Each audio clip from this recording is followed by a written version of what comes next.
I'm just looking at the guide, and we have 3 testimonies left. I'm concerned. Oh, here we go. There's his news again. I guess I can't deny the possibility that I ordered the room service and created Clavier as a locked room. However, that still leaves another hole in your theory. Namely, Kristoff's room. I wasn't there when the room was scoping, so I could do that trick with the key in Kristoff's room. Oh yeah, that ridiculous file off the key shit. There's no way I could have created Kristoff's locked room. Well, what's your excuse for that? But that isn't fair. I have explained the more relevant locked room. Besides, didn't Hazama himself earlier shut me down by saying that we're not talking about Kristoff's locked room here? Afraid if you want to accuse her, you have to form a case for both of them. Oh yes, of course. Wouldn't it have been reasonable for her to use the same trick for both? At least the defendant had an opportunity to even create that locked room. That's true, but very well. I'll explain this trick as well during the cross-examination. I'm afraid this is where your theory will come to an end, but feel free to struggle pathetically. Look on your face when you realize you were wrong might just be worth it.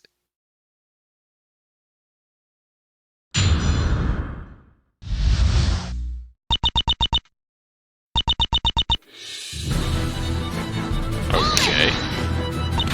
Of course you did. Don't let that get to your head. It's still just a desperate theory. Whenever people tried that with me in the past, those theories were torn to tiny pieces. Sounds like she's experienced with being spontaneously accused of murder. To be fair, this is the most plausible and most creative one so far. However... Another hole? I think I accounted for pretty much everything regarding Clavier's. Exactly. I think we're finally returning to the bigger issue now, though. In fact, all you just did was to find yet another way for me to create Clavier's locked room.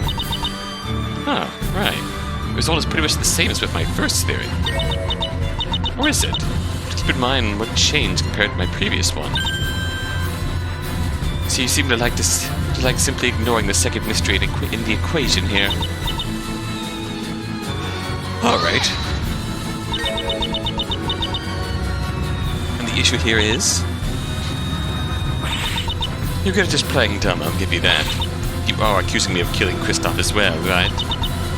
It'd be rather unlikely that 2 separate murders happened at the same time at the same place. So there is still some kind of substance in your brain, but then you have to explain. At least you're done with the chastising me for pressing everything.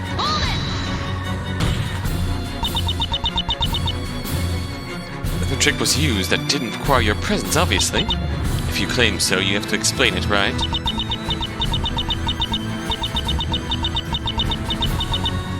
We've gone over the locked room, and you were pretty helpless back then.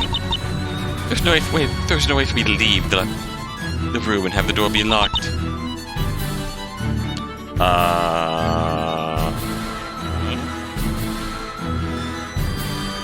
The conclusion is last time, but retreat. Fair enough, go on.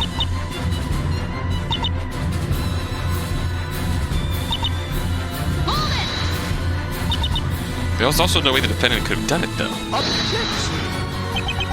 I'm not sure what you're trying to achieve with that silly argument. At least the defendant actually had the opportunity to kill Kristoff. Remember that according to the bellboy, the maid was never even in the east wing of the hotel. Ugh. Right, that boring bellboy actually made himself useful for once.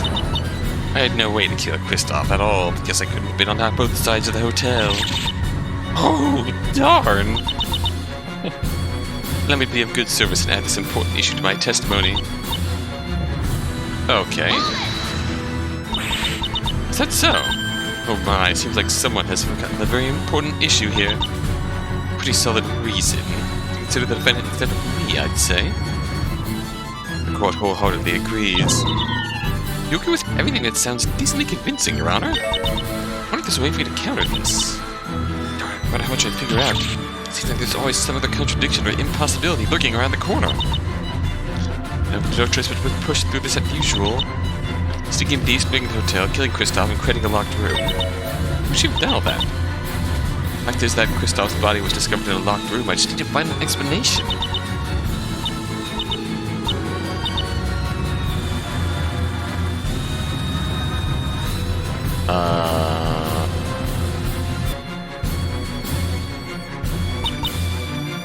I mean, there's one thing we gotta...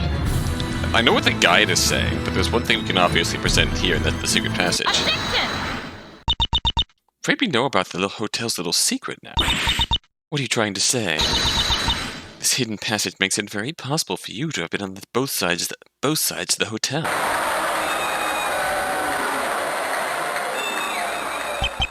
You actually got a point there for once, Mia. This doesn't explain the locked room, though. The locked room you also failed to explain for the defendant's case. And again, the defendant is still the most plausible suspect. He specifically requested to stay in the room next to the victim's room. We have proof of him being on both sides of the hotel during the time of the murder. Can you prove that Maria actually knew of and used the secret passage at the time? Well, yep, you can't. In short, my case is stronger than yours. See, the thing is, I don't want to completely bury this case, because there are some, I think, legitimately good points to this case, and from the beginning, it was an interesting mystery. And one of the things I have to call out as being, like, legitimately good is the whole mask-to-mask prank segment was actually a lot of fun. Like, I legitimately enjoyed that segment with Brushel and Rocky. I don't necessarily like how it just arbitrarily tied back into accusing Maria again and figuring out this weird shaved key trick because Spark Brushel randomly mentioned the sound of some metal on metal. Or that could have just as easily be explained away as the fireplace rotating, whatnot, or something. But that's, like, I legitimately like that. I do like how that sort of changes the context of the both sides of the hotel nonsense.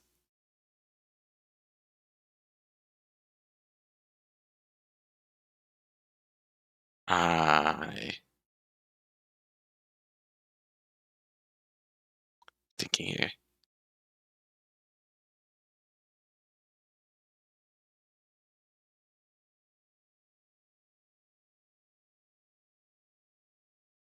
I suppose it did introduce the secret passage well enough.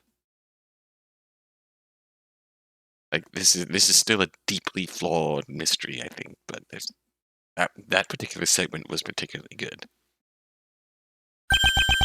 My case is stronger than yours. Try again once you can explain the locked room. Thought this might help me out, but it didn't. Well, back to the testimony.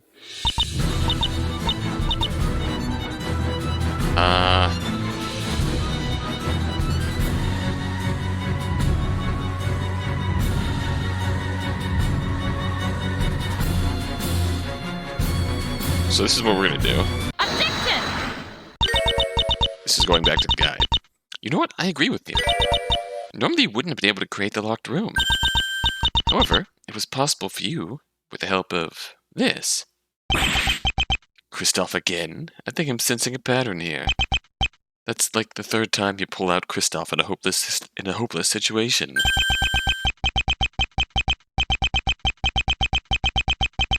As capable of an attorney as he was, I'm afraid he can't help you out of everything. Why, yes, he can. Because this is the very man who created the locked room himself. Uh-oh. That's... Are you saying it was suicide? Objection! Maria! Ridiculous. Remember the knife was found in the other room. A funny yet completely wrong idea. Yes, he stabbed himself twice in the back to commit suicide. I agree that it couldn't have been suicide. Isn't it possible that he locked the door after being stabbed? Can you prove that was possible? Easily.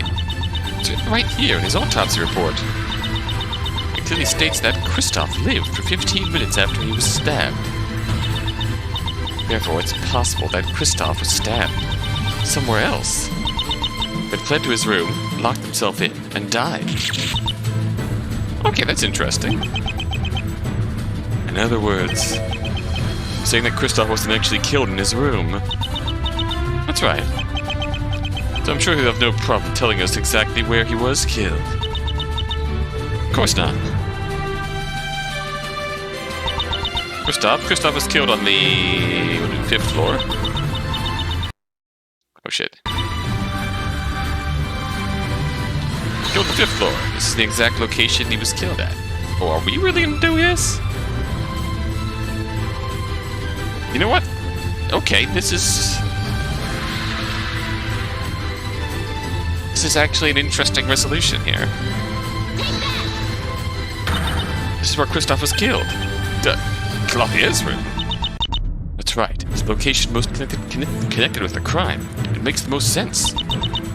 Kristoff was stabbed in Claudier's room, and then returned to his own room and died there. Let's not get ahead of ourselves. Kristoff was actually killed on the west end of the hotel. Don't be ridiculous.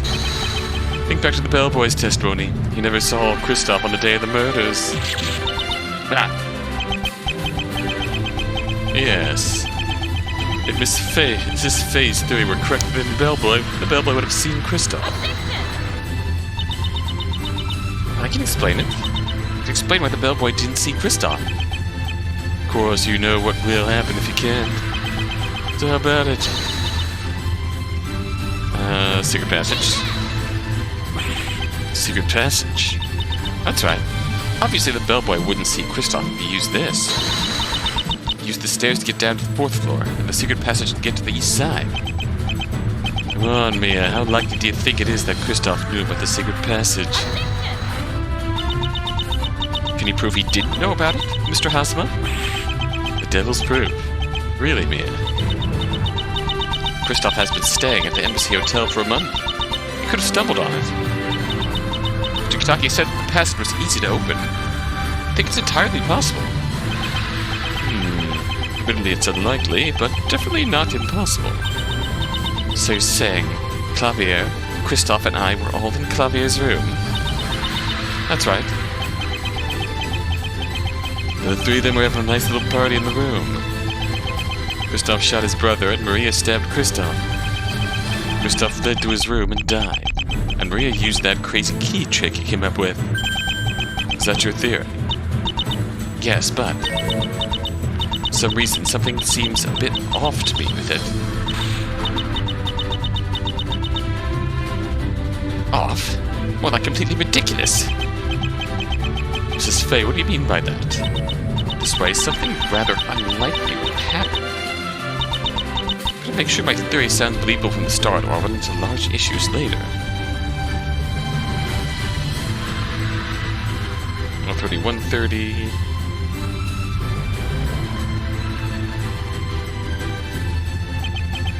Feel free to rip your own theory to pieces. Just what is the law about it?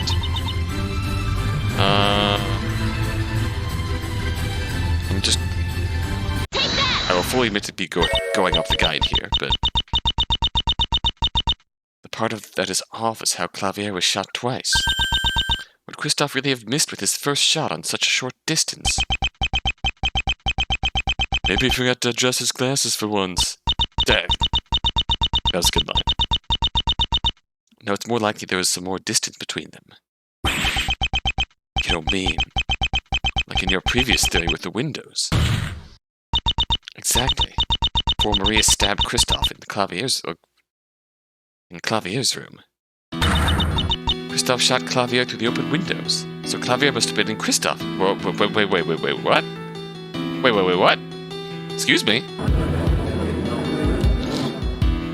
Wait, run this by me again? The fuck? Quarter. This is Faye, I'm a little confused. Who was where again? What the fuck? Kristoff shot Clavier from Clavier's room in Kristoff's room. And was stabbed by Maria in Clavier's room.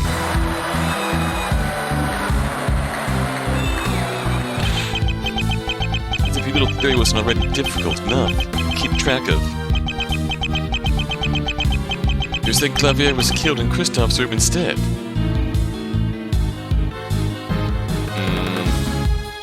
No? He obviously wasn't. He died instantly after the second shot, so... It's safe to assume he was killed exactly where we found him, in his own room. Clavier was shot in the shoulder in his brother's room, and then fatally in his own room. Why are we getting this? What the fuck? I mean, he went back to his own room after being shot at. That's where he got finished off by Maria. Wait, what is going on here? That's what I'm saying. It matches with the bellboy's testimony. You saw Clavier pass through the lobby. No, wait just a second there, Maria. Still a problem with that guy's testimony. You read that bellboy saw Clavier go through the lobby. Don't you think he would have mentioned if Clavier had a bullet wound? Wait. He's certainly got a point there. Bellboy's testimony doesn't exactly go with your theory. Every single time. Can't things work out nicely just once? Well, so much for your theory then.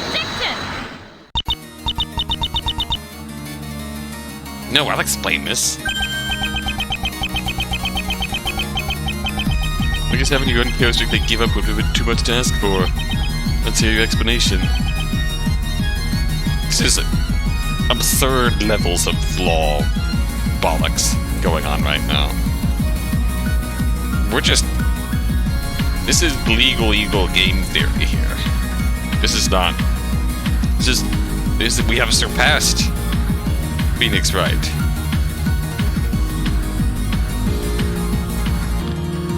We have surpassed Phoenix Wright. Insert meme of said okay by going, I've surpassed common sense. I think Clavier was shot either before or after he went to the lobby. Only one of those two possibilities. Which was it? Was Clavier shot before or after the bellboy saw him? Before, why not? Stand on my theory. Clavier was shot in his brother's room before he returned to his own. I already pointed out the problem with that in case you've forgotten. I'm sure you're gonna come up with some silly argument. What do you say? How do you explain this contradiction? The bellboy didn't see it, or the bellboy lied? Didn't see it. The reason the bellboy didn't mention the bullet wound is just because he didn't see it. What kind of lame argument is that? Clavier does wear red. Do you think anyone could be oblivious enough to not notice a bullet wound?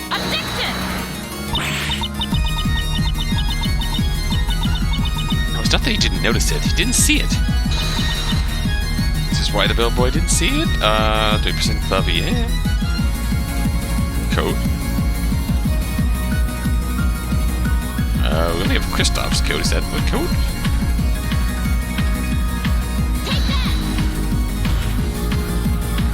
Well, the bellboy didn't see the bullet wound because Clavier covered it. With this coat. What is going on?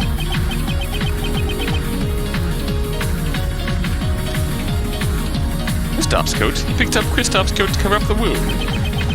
Guess that wouldn't contradict with the bellboy's testimony, but...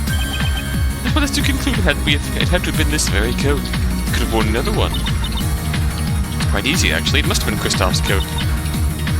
That's just... He didn't have a coat in his suitcase? Alright. Obviously, Clavier had to use this coat because it was the only coat. No coat was found in Clavier's belongings or anything, so apparently he didn't bring one. This is the only coat that was found, so it's the one Clavier could have used. It was found below Clavier's room because it was dumped out of the window from there. Murderer probably did that to hide the fact that Clavier brought it from Kristoff's room. Mrs. Faye, something is still bothering me about this explanation of yours. If Gavin used this to cover a bullet wound, wouldn't blood have gotten on it? Normally yes, but... Wait, what?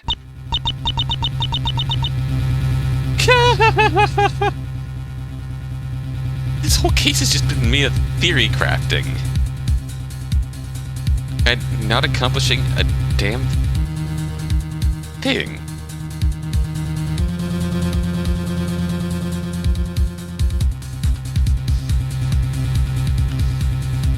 Those fucking YouTube lawyers who react to shit we have a coronary reading this case. Just fucking... You can't just tell stories in here. It's absurd even for Phoenix Wright standards. Ha, Luke's in trouble now. Well, that had to happen sooner or later with such an obviously fake theory. Why is literally everything here against me? Because you're just storytelling. There must be some kind of trick to hide the blood? That doesn't sound very convincing, Mrs. Fay. Alright. My theory is correct. There really should be some blood on the coat. Does that mean I was completely wrong? But there's some other explanation. The best part about that is, the next steps in this guide doesn't even address this any further. We're just going on to some completely different topic now. I think this is the part where Hazama goes on about how much I failed. Strange. Can't be.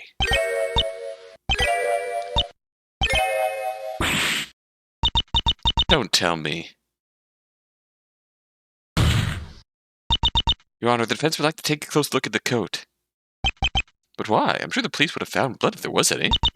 I'm sure they'd have. But do you remember who presented that piece of evidence to the court? That was at the very beginning of the trial, wasn't it? Yes, and it was Mr. Hazama over there.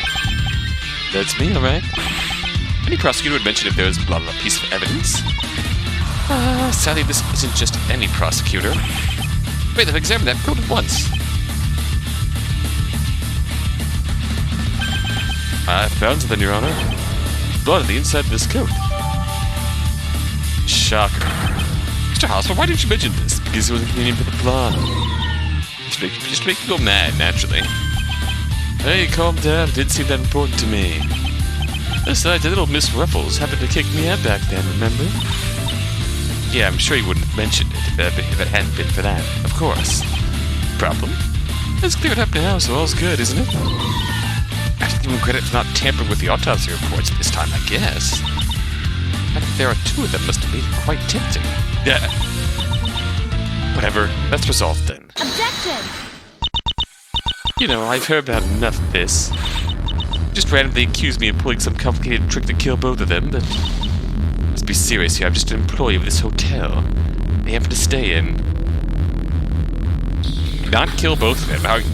Weren't you listening to my, like, 10-hour, rambling tale of what happened here? Do you want me to start putting up the corkboard to start connecting the dots between the two rooms in the hotel? Red string is Clavier's movements, blue string is Kristoff's movements, bang, bang, bang. Kristoff shot Clavier from Clavier's room into Kristoff's room. Clavier went back to his room. Kristoff was still stayed in Clavier's room, apparently, for some fucking reason. Kristoff shot Clavier in Clavier's room. Clavier fucking died. Maria killed Kristoff. Yeah, pay attention, Maria. We're not accusing you of killing both of them. We're accusing you of killing Kristoff. Now, for some reason. Just what in the world would I have killed them? Why in the world would I have killed them? I think that's right, actually. Oh, right! You're here! You're gonna come up with your constructions of murder methods. What have my motive? It's completely insane to even accuse me. Yes? Yeah. Why, you thought I'd just give you a huge motive rant like that guy from your last case? Nope, I had absolutely no reason to kill them. It's gonna be tricky. I have to be careful. Miss Maria. Okay, she had a motive. Why not? The murder was obviously planned. So he must have had a motive. And I'm sure you can explain just what that motive was. Of course I can. This shows your motive.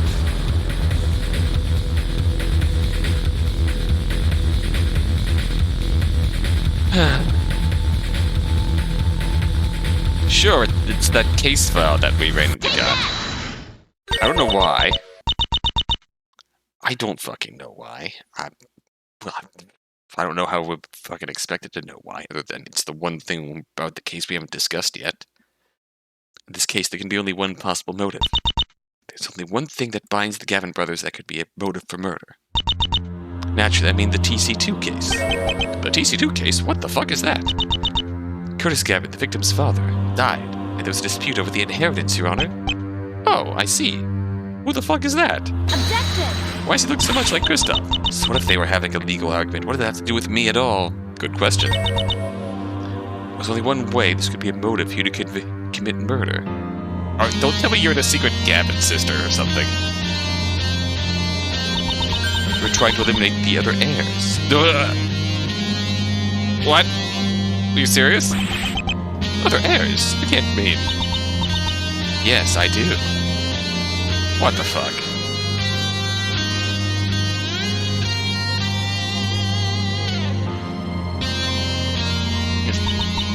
Whereas actually, Curtis Gavin's tough.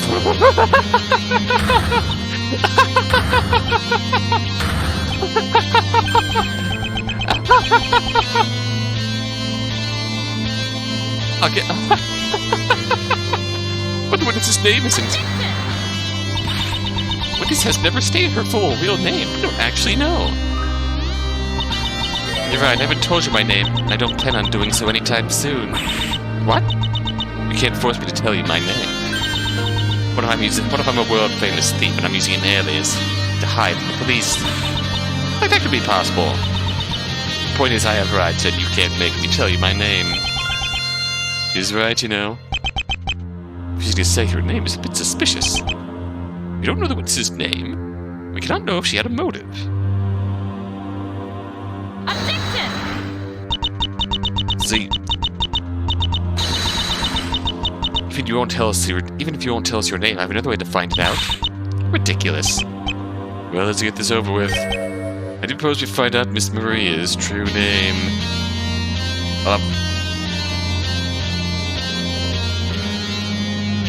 Oh, you? You're an employee of the Embassy Hotel. Your name must be in their files. Bellboy should know your name, or at least be able to access those files. Give it up, Maria. Just tell us your name. We'll find out either way. I guess it can't be helped then. My real name is... Tyke! I'm not telling you shit. Fuck you, MFA. Larissa Lowen. What? Okay, that's an interesting twist, because...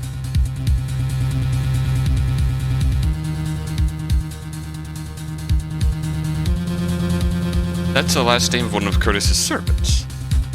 Melina Lowen. And if we look at Curtis's will...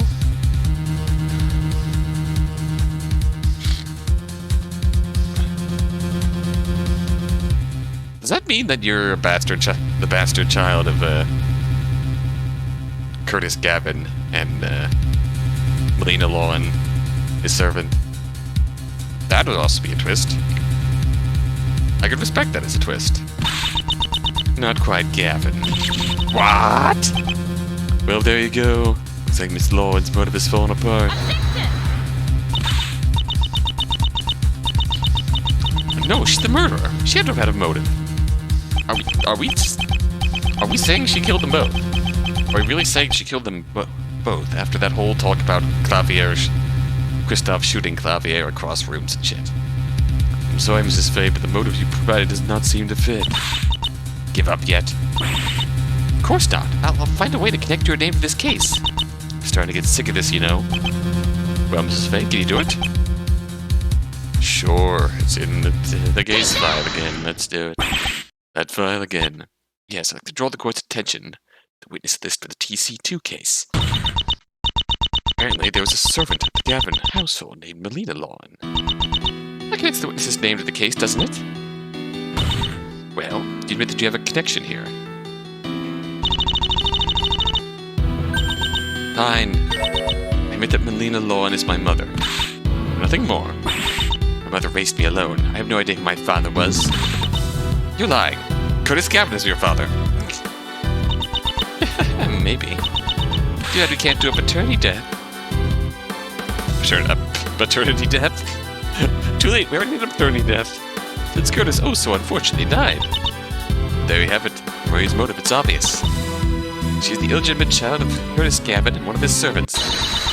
Murdered Clavier and Christoph Gavin become the sole inheritor of her father's estate.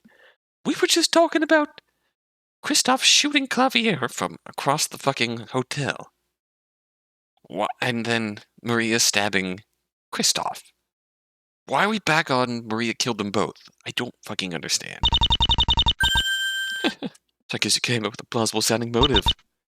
However, the why of your theory still doesn't make any sense. Can we just get to the next testimony, please?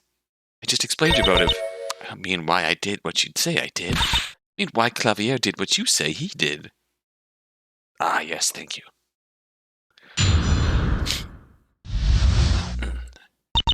Idiotic Clavier? Well, to get back to your so-called theory, there's one thing that's simply not believable. Namely, Clavier's actions. Let me get this straight. After being shot out of his room, what did he do? According to you, he rushed back to his room where his attacker just shot him from. No sane person would just rush to their murder after almost getting killed. That's suicidal. Why? Why will you stop fucking losing your shit when things don't go your way?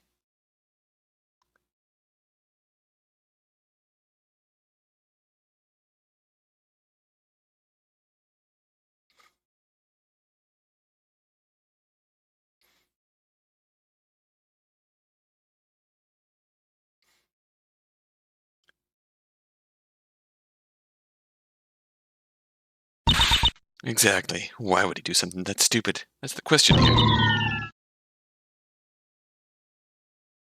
The real question is why everything in this case is against me, even the victims. Well, that's another valid point against your case, Mrs. Fay. I'm afraid you have to provide a plausible reason for Mr. Clavier to return to his room. Of course, Your Honor, let's just start the cross-examination. To find out why it wasn't insane for him to return to his room. Shall it be the last issue? Hopefully. No, we have one more testimony after this, I do like that Maria sprite. I'll give you that. I don't remember seeing that in virtual Turnabout way back when.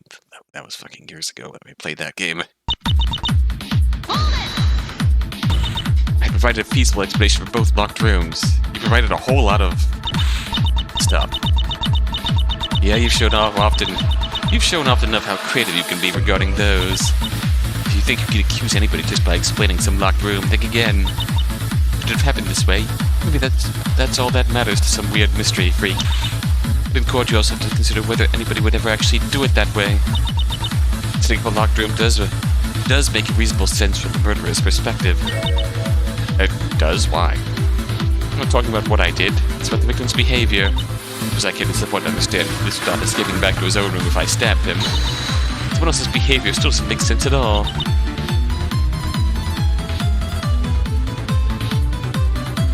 Okay, unless this is going to turn around and say that Christoph shot Clavier from across the hotel. Maria jumps into Clavier's room, stabs Christoph. Christoph fucking leaves. Clavier comes back. Christoph goes back to his room and dies through the secret passage. Clavier comes back to his room. Oh shit, hi Maria. Flap. Clavier dies. That's the end of the gambits. That could actually make sense. I feel like we skipped the step of explaining that route and just went right back to Maria, you killed them both. But then again, maybe I just entered a fugue state.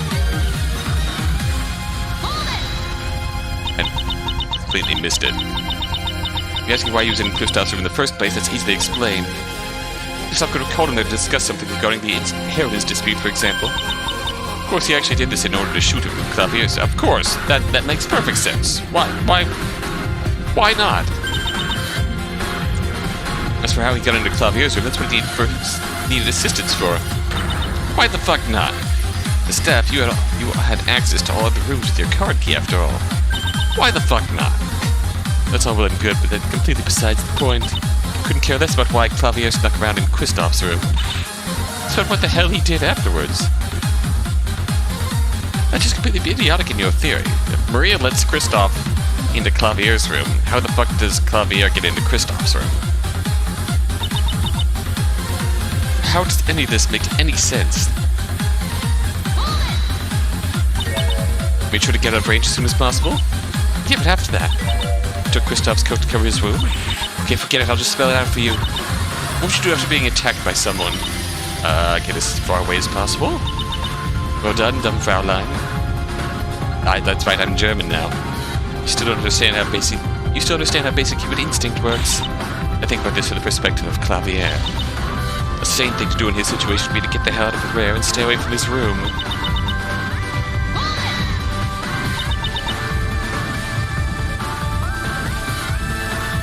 Well, we didn't realize that Kristoff was in his own room. Fat chance. Two rooms are across from each other, in case you've forgotten. Doesn't mean it was the only place he could have been shot from. Maybe he thought his attacker was in room 503 or 509. Don't forget that Clavier was shot from the front. He's been looking out the window. He would be able to see his brother shoot him. That's... Both windows had to have been open, as you argued so many times, Mia. Clavier would have had a perfect view of his own room. Clavier must have known both the identity and location of the shooter. Then, according to your theory, he rushed back to his room. Huh. So what? If the rest of my theory works, doesn't it? Clavier's behavior casts down your claim that Clavier was shot up the east wing of the hotel. According to your theory, he headed directly to where his attacker was located. Put on the coat. Never tried to get help or anything. Clavier could have easily asked the bellboy for help when he went through the lobby. Does this sound like the actions of someone who was just shot? Well, how do you say the blood got on that coat? Who knows? Maybe the blood was there from some earlier incident. Kristoff put it in the courtyard for fun. That's ridiculous. And so is Clavier's actions in your theory. Alright. So I have no choice but to come up with some sort of explanation. That's all you've been doing. Like, there's 50-50 chance of having to explain another piece of our ridiculous theory. And just,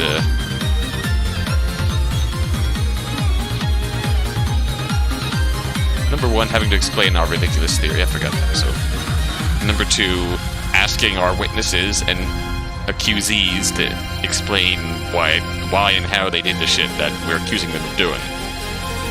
This is absurd.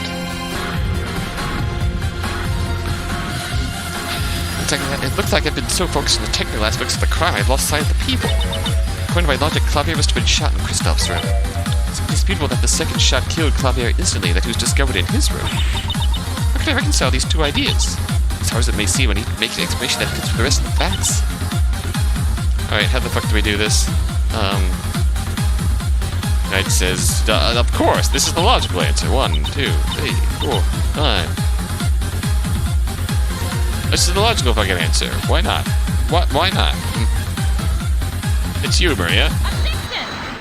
Of course. I don't know fucking why. I don't know why this is the answer, but you came up with this problem by thinking about this scenario from Clavier's point of view. Okay. Well, the solution comes from thinking from Clavier's point of view, too. Oh, please. There's absolutely no reason Clavier would have done what you say he did. Oh, are we going to say that he saw you stab Clavier? From Kristoff's room, Clavier was able to see his brother shoot him. However, there was one other thing that Clavier saw. He saw you, Maria. Me. That's right. Think through everything Clavier would have seen. That actually makes sense. This whole absurdity of this scenario still angers me, but this answer might actually make sense. It's true he would have seen Kristoff shoot him from his own room. After that, Clavier would have seen you stab his brother, Maria. Clavier saw Kristoff shoot him, and then Kristoff gets stabbed. From Clavier's point of view, it would look like Maria saved him. He would have very well thought that his brother was dead. He was confused and wanted to find out what had just happened. He put on the coat to hide the wound and went to the west side of the hotel. He thought Maria had saved him, but he was wrong. Dead wrong. Kristoff returned to his room to escape Maria. Clavier went to his to talk to her. When Clavier arrived at his room, Maria... Wait...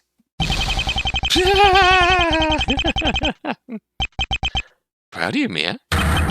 You realized the flaw in your theory before I pointed it out to you. There's a flaw? It should be easy to get even for you. Gustav escaped his room and Clavier came to his own room. What happened then? Well, I suppose he went to the room and was then murdered by Maria. Murdered how exactly? With the murder weapon, of course. The gun. Exactly. The gun Gustav took with him while escaping the room in Mia's theory.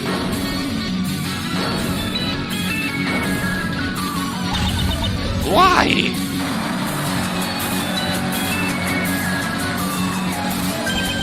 Things simply aren't working out for you today, Mia. According to the explanation, Gustav was still holding the gun without escaping. That's supposed to be the reason it was ultimately found in Gustav's room next to the corpse, after all. But here's the question, how was Clavier shot the second time? The gun was no longer in the room, after all. And thus your theory finally crumbles. You're so ridiculously overdramatic.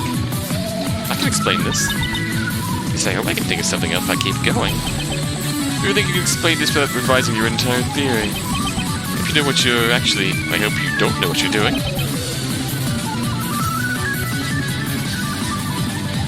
Second gun, why not? It's not reasonable to assume Maria prepared a gun for herself, for safety.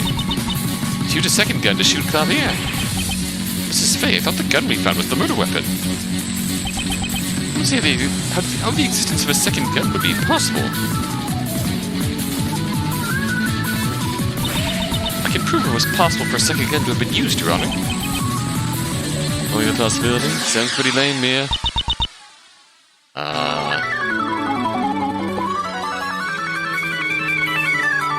Gun? Sure. The gun itself can prove the possible existence of a second gun? Okay. Why not? That's correct, Your Honor. At least if my hunch is correct. This is all because of one man. Naturally, I mean, Mr. Hazama. Alright. You're gonna randomly blame all your troubles on me? I'm flattered. A little while ago, you had that whole fiasco with the blood on Kristoff's coat. Yes, I remember. That got me thinking about the other evidence Mr. Hazama submitted. Let us look at it closely. Something seems a bit strange about this gun. Exactly what do you mean, Mrs. Fay? Your Honor, what exactly what do police do to identify guns? They usually check the ballistic That's right, Your Honor. Ballistic markings. You know what? Okay.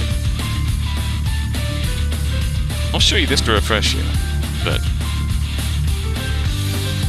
type of bullet matches that found in Clavier's body.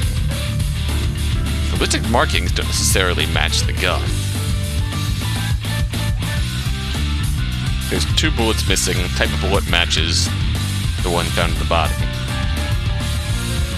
Both missing bullets might not be in Clavier.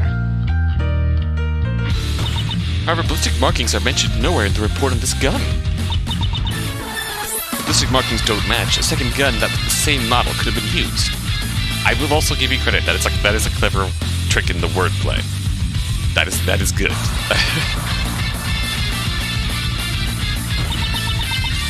So how about it, Mr. Hazama?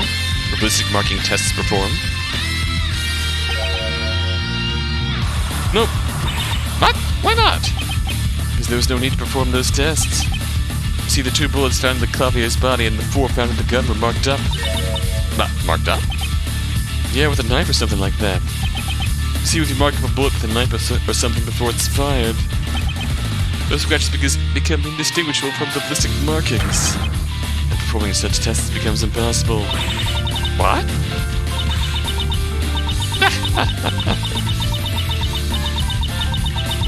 There's no way to prove those 2 bullets were fired from different guns. Okay, yeah, you can't prove whether or not the bullets came from the gun. But, as it just so happens... police did find another identical gun at the hotel. What? Yep, completely identical to the first one. 4 bullets left, all marked up. Just quite shocking, but the court accepts this in evidence. Sure, why not? In other words, Kristoff shot his brother once with the gun we found in his room. Then this second shot delivered the fatal blow. Both guns had 2 bullets fired. What the fuck? I guess both guns just started off with 1 bullet missing. Wait, this explains everything. It's over, Maria. That's... Sorry, but I gotta agree with me on this one. This second gun is decisive evidence. Archie, bang your gavel and hand down that guilty verdict. Oh no. Wait, what? You didn't notice? I haven't said where the second gun was found yet. It was found in the safety deposit box corresponding to room 503W. Let's defend it in case you forgot. Why? I told you couldn't win. This is the end for you, Mia. The defendant has been decisively proven guilty by your own logic. Oh boy.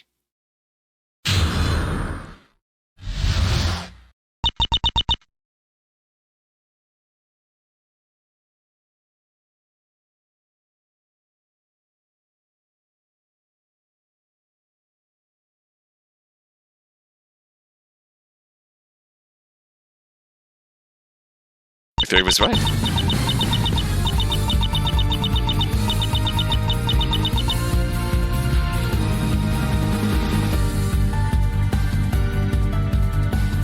I do like this music. It seems your theory was right except for one key point, the identity of the killer. You started with each Gavin brother at the other's hotel room. Then they entered room 51W through the revolving fireplace. I'm gonna leave it that as revolting. At that moment, Kristoff shot his brother once, and Ron stabbed Kristoff in the back twice.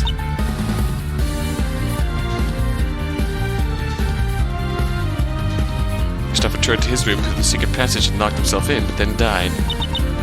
Javier thought his brother tried to kill him, but Ron saved him. Put on Kristoff's coat to cover the wound, and returned to his room to find out what happened. When Javier got back to his room, Ron shot him in the heart with that second gun he had. What happened to Ron? Oh, okay, that incorporates the bellboy's testimony. Ron used the fireplace to get in to create the locked room. That actually makes sense. Things have gone too badly for me already today. I'm past reacting. I don't really see anything contradictory in this testimony. It looks to be deceiving, Your Honor. Defense would like to begin its cross-examination. The truth is staring at you right in the face. Just accept it already. Mrs. Faye so eager. Let us begin. Pretty sure I finally figured everything out. I mean, this should be the final testimony. Yes. Yes. It's a fucking long testimony, but...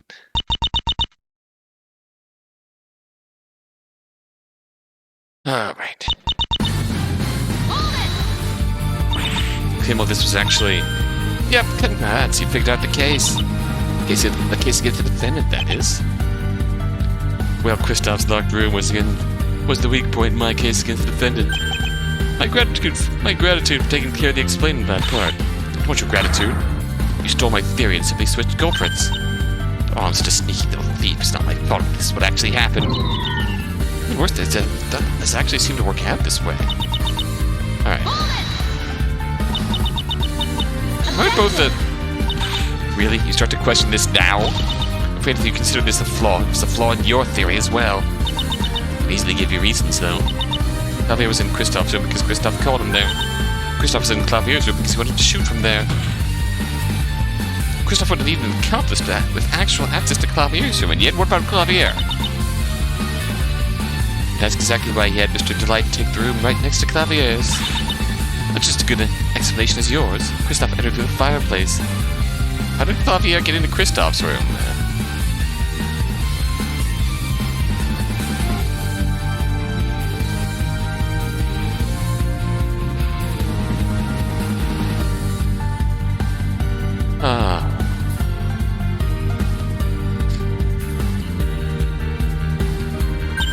It wasn't the only one.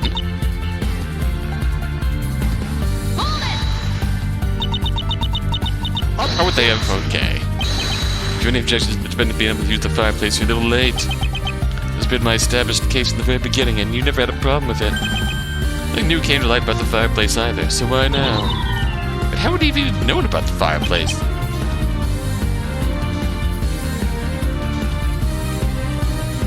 Simple enough, you claim Kristoff found the secret passage on the 4th floor. It's not that reasonable to guess he might have found the secret passage in his own room. He just had to reason that Clavier's room must have had such a passage as well. Finally came up with a murder plan and informed the defendant of the details. Can't prove the defendant had any motive for taking part in such a plan. It's not like you could prove my motive could be applied to the defendants as well. What if he was a long-lost illegitimate child? You just think whatever I say and use it against me instead. It worked because it's so ridiculous. For a second again, why didn't you just shoot him directly? A knife is more reliable in close combat, you know. Easier to hide and pull out. Just getting found out by Kristoff is much higher with a hidden gun, too. Why even question this? It's your own theory, isn't it? And clearly what happened. Mr. Delight's clothes would probably have some good spots to hide a gun in. If it was you, the gun could have been too heavy for you.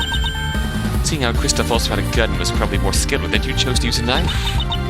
That works for the defendant as well, though. It doesn't exactly look that muscular. I'm sure he'd have had almost the same difficulties with handling a handgun as me. Arguing either way is equally plausible. It won't lead you anywhere, Mia. I think my approach was that wrong here, though. I can't actually find holes in this theory. It's all the same theory I used, after all. Did you know the secret passage? Nope. There never even was any need for me to go on the 4th floor. I just started working at the place during the off-season, after all. And this fireplace is on top of that. What's with all those secret passages all of a sudden? That's true, she set up the locked room without knowing it wasn't actually one. I really wanted to make it look like Kristoff committed suicide after shooting his brother.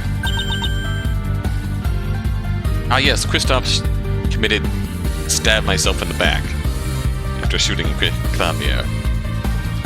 Oh, okay. Okay, fair enough. However, she had to give up on that plan when Kristoff escaped. When Clavier was also still alive and came over, she decided to finish him off and lock him up.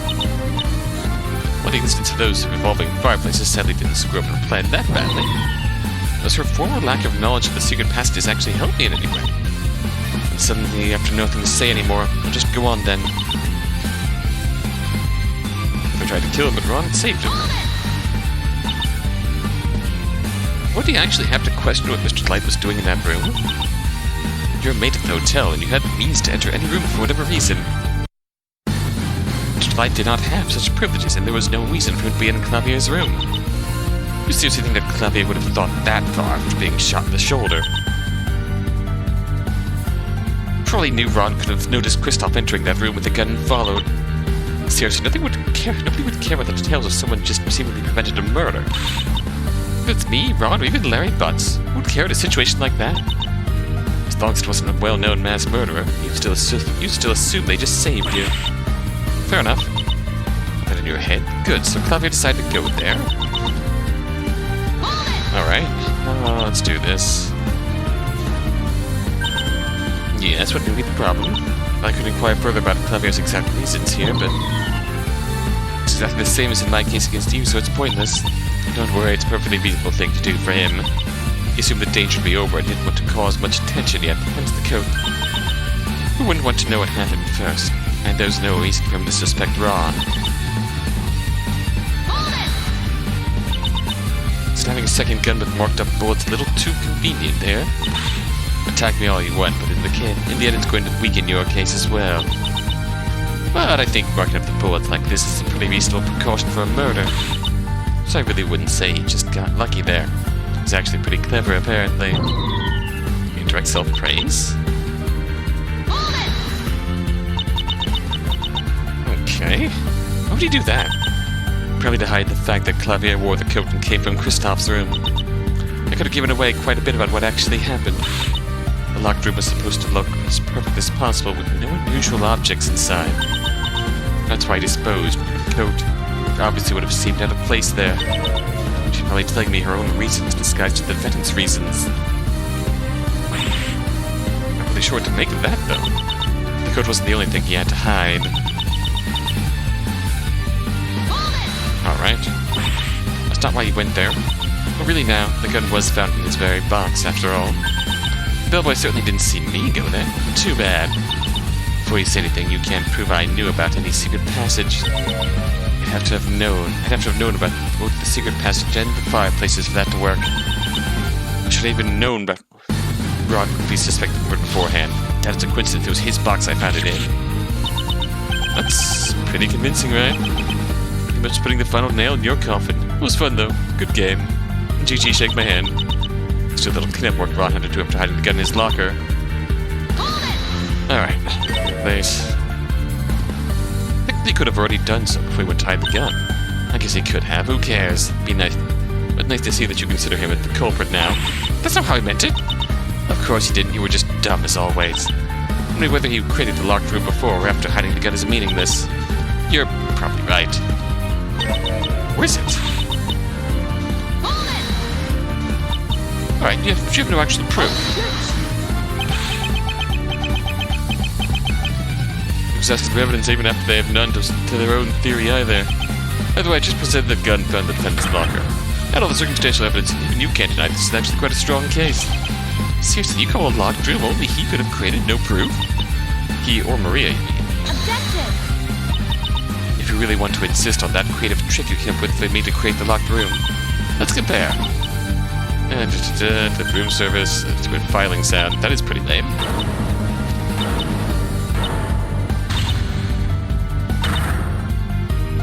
You're not wrong.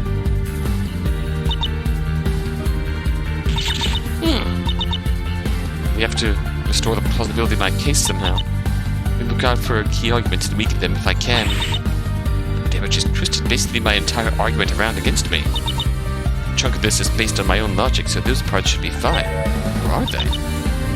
Think of two general possibilities. If I can find a hole in my earlier logic, find something Ron couldn't have done, that only Maria could have done. Think of easy. If you stay calm and think I'm almost there. This is a clever twist of a final test book.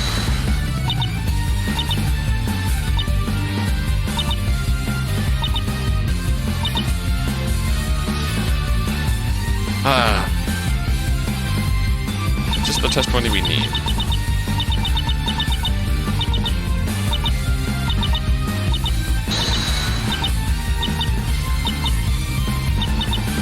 One, two, three, 6. Okay, this is the point we need.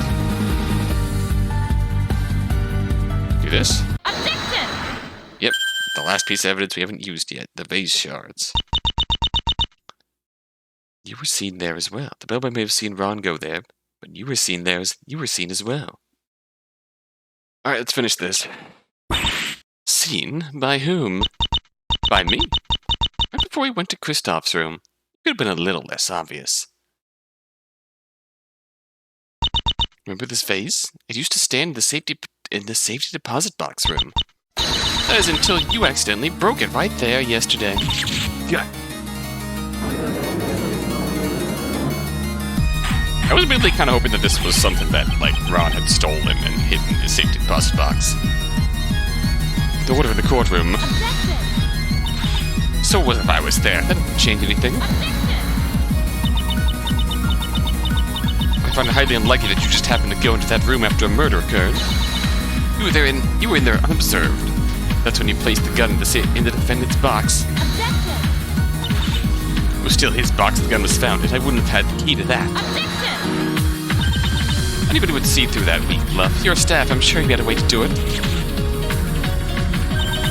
That's pretty interesting. I suppose I could have easily planted the gun in there. This makes you being the culprit a lot more likely. I'm afraid that's by far not enough to accuse me of anything. I'm calling your bluff. It obviously is. Mr. Hazama, aside from the gun, is there anything else you found in the SBD room? Nope. Nothing which would hold any relevance in the current situation.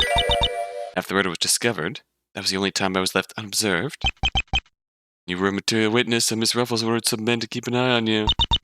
So what? She's able to get rid of the gun. You still don't get it? This is clear proof of my innocence. Lack of certain pieces of evidence makes your theory crumble pathetically. Lack of evidence? Oh, darn! That seems like you figured it out. According to you, I prepared some stupid key that's just a stick by using a file. So, how about showing us where that file is? Just where'd that stick key go, Admittedly, it'd be pretty decisive if you found that, but there's no trace of those things. Just dispose of them somehow.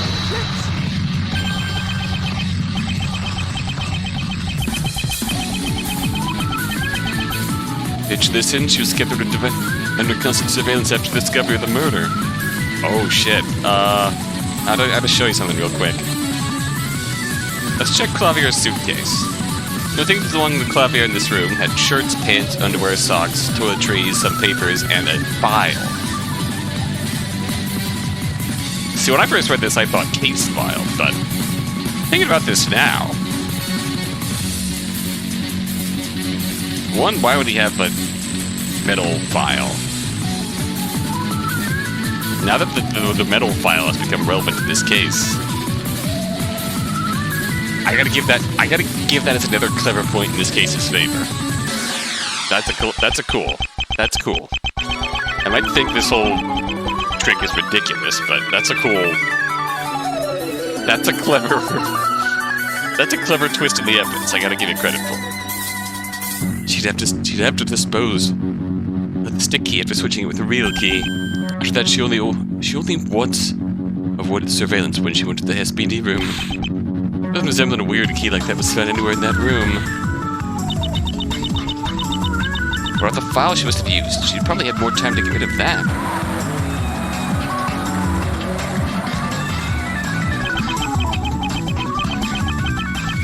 So you're saying you know where that file is? I wouldn't have had the time to leave the hotel and drop it somewhere. If your story is true, the file I used should have been discovered somewhere.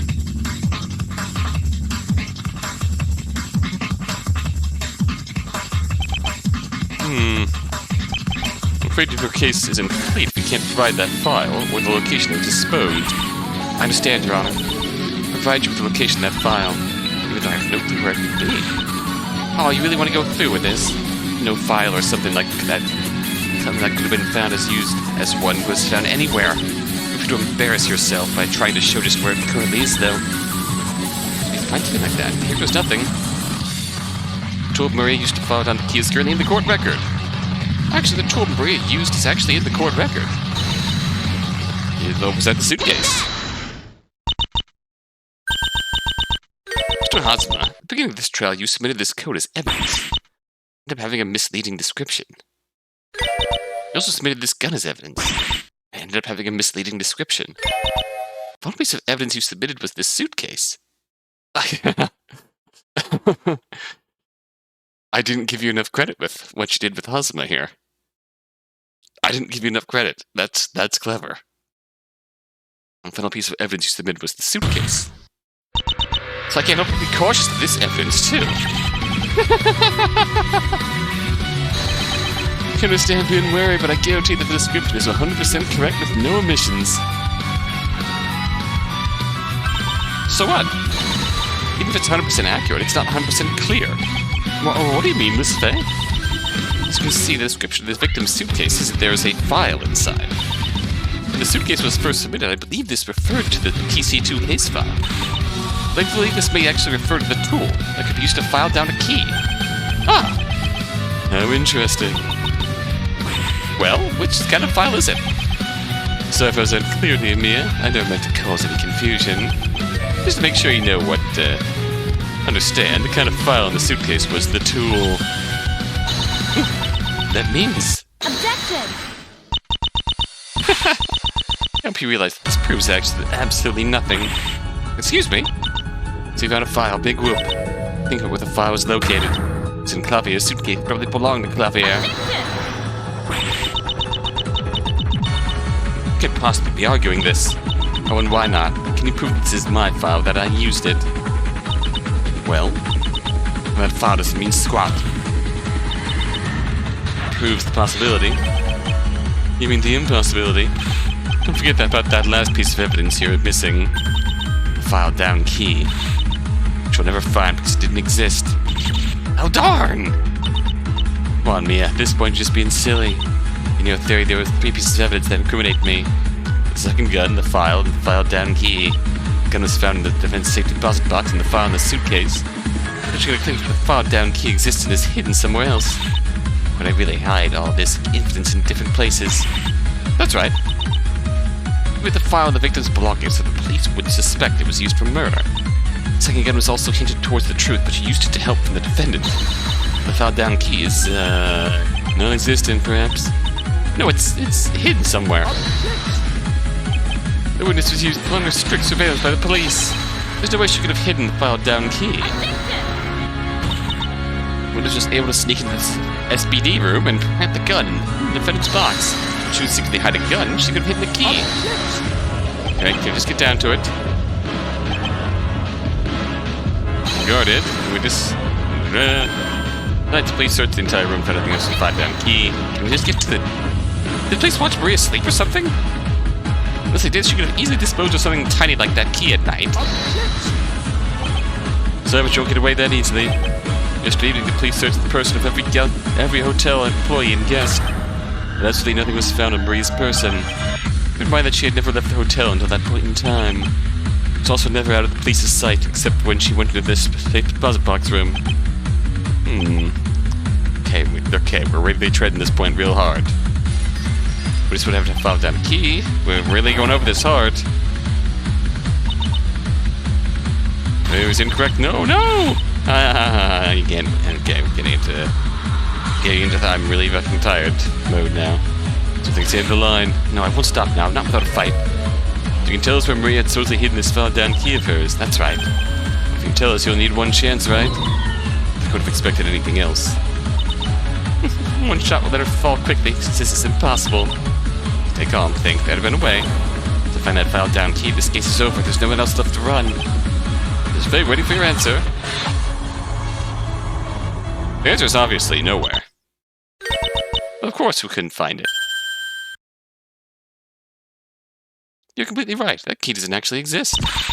Finally you got that into your head. Oh, you think that mere fact will stop me? I'm on to you, Miss Maria. The key doesn't actually exist. However, that's because you actually, okay, I admit I actually have no clue how that's supposed to make any sense. Unless you actually used the file to destroy the key completely afterwards. Nice try, but I'd have needed to have done that without you or the police noticing. I obviously couldn't still have had the necessary file to do it during that time in the safe deposit box room. In other words, you fucked big time. Enough. Oh, delight, guilty. That's it, that's the end. Took a little bit longer to get here, but good ending. GG, shake my hand. GG, shake my hand. Alright, here's the court record. I think it's in the court record again. Yeah, well then.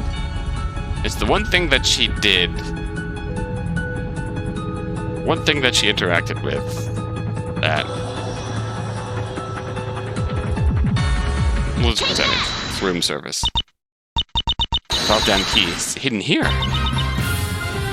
Okay, remix time. You hid inside the room service. What? You're under constant police supervision. It means you couldn't have hidden the key then. Obviously, this only applies after the police arrived. It means you must have hidden the key before the police arrived. In other words, while we were waiting for the police near Clavier's room. There was only that one place you could have hidden it, considering that. We wanted to go dispose of the room service afterwards for this reason. Well, Detective Gumshoe made sure that he wouldn't. He had one of his men do it instead. And that's why it was found nowhere. It had already been thrown out of the hotel before the police began their actual investigation. Good job, Gumshoe. We will find that key if we check the disposed room service. Naturally, that would completely prove my theory. Checkmate, Miss Lawn.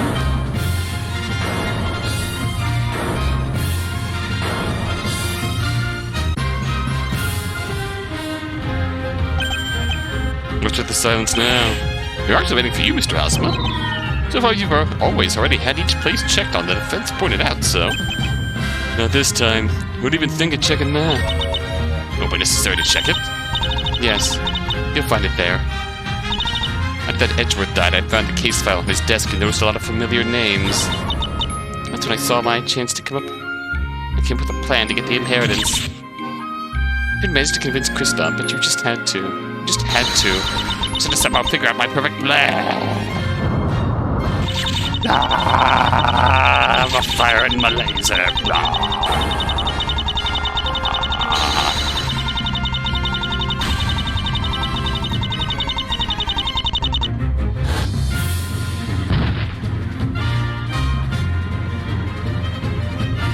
Okay. That happened.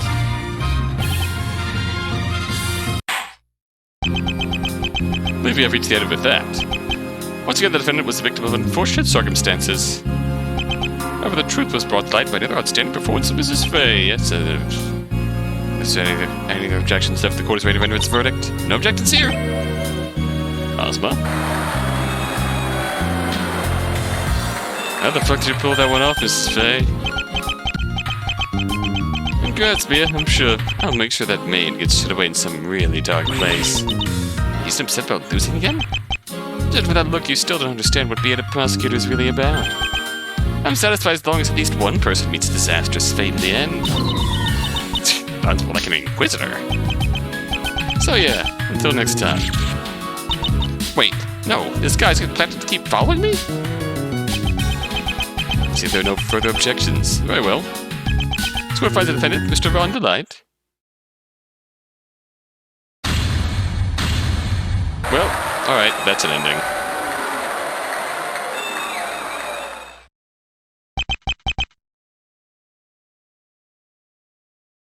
That is all. What is adjourned? Get it done, let's go home. Thank fuck. I doubt I'd make it back here. I've been live a few times in there. I didn't quite catch that. Thank you! When did thank me? I thought I wouldn't make it a few times in there. Nevertheless, congratulations, you're a free man again. I can't really believe it yet. I looked so hopeless most of the time. I almost thought this might be some kind of fateful retribution. Let's pretend I didn't hear that. Don't need to be too curious now. Excuse me now, Mrs. Fay. I have to go explain all this to my wife. Sure, Mr. Light. Take care. And that's it. Goodbye, Ron. Have a nice life. To be honest, I think a lot more had depended on this case for me than it seemed. I wasn't sure if I'd be able to move on as a lawyer after my last case. Had I lost this case, I think I might have lost faith in my abilities and quit being a lawyer. However, I have instead been reminded of something very important. In the courtroom and in life, you just never give up. Keep spinning yarns until shit makes sense somehow. No matter how hopeless the situation might seem at times, you just should always keep fighting. If you can do that, you'll surely eventually bring about a turnabout. Yeah. Oh no, why are there lyrics in this? Oh no. Is this it? Is that the end? Oh, credits time, alright. Don't you dare tease a third sequel. Time to get demonetized. Most of the work, bad player in Black Room. That's all I have to say to you. Curtis Gavin's original creative name. Okay. I have my thoughts about... My thoughts are still very mixed.